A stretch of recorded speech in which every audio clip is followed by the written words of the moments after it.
one can make out of woods. Some of the most common ones are paper, furniture, housing, so on and so forth.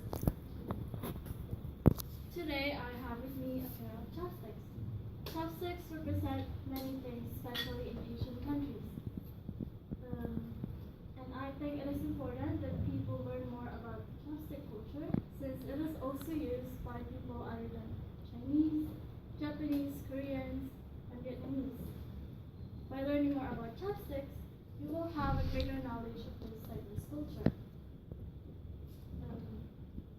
First, I will discuss about the chopsticks history, and then I will tell you how I identify with this culture.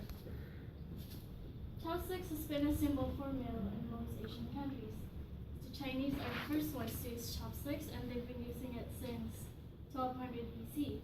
It's also been made of almost every material, such as jade, gold, ebony, and a variety of exotic woods, bamboo, for example. Korea is the only country that uses metal chopsticks. Chopsticks are also the choice of utensil for many people. And for some, they use chopsticks because it can be an excellent tool to have a proper diet, since people eat less when they eat more slowly.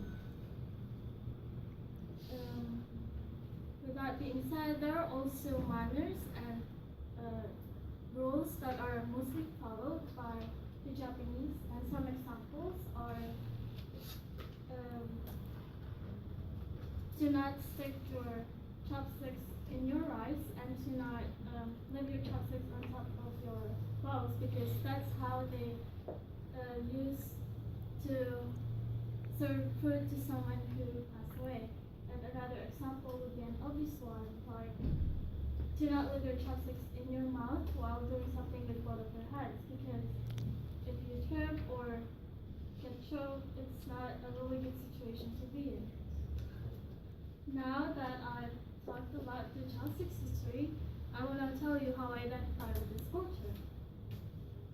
I am a Filipino, and I identify myself with the chopstick culture because Filipino don't use chopsticks as a utensil. We use a pair of fork and spoons instead.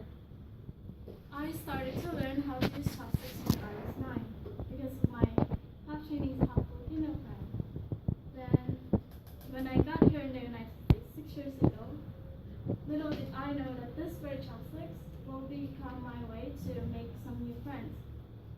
Because when I got here, no one was talking to me because they thought I don't know how to speak English. Then everything has changed when lunchtime, because when people at the same table eating with me saw me using chopsticks, then they asked me questions like, how come you know how to use chopsticks? Are you Chinese by any chance? Do Filipinos use them too? Once I've answered all those questions and lunchtime has ended, we all walked to class together, and other people who also saw me use chopsticks, they started talking to me and then later become my friends. Now regarding the Japanese rules about how it is wrong for chopsticks to live on top of your bowls, I still do it, not because I don't respect the rules, but because I simply just don't believe being unlucky if I don't follow those rules. In fact, majority of my friends are Vietnamese, and they do the same offering of food to someone who passed away, but they don't have the rules that Japanese have, like how it is wrong for your chopsticks to live on top of your bowls. In conclusion, now you have a better understanding of this diverse culture and how I use it and how I identify with it. First, I discuss about the chopsticks history, then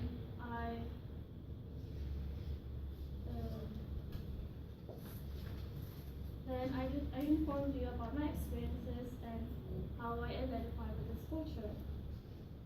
Now, this culture is something that gave me an opportunity to make some new sets of friends when I was alone. Therefore, to show my gratitude, I gave each letter of the word chopsticks a new meaning. Chinese ancestors have offered people something Mm.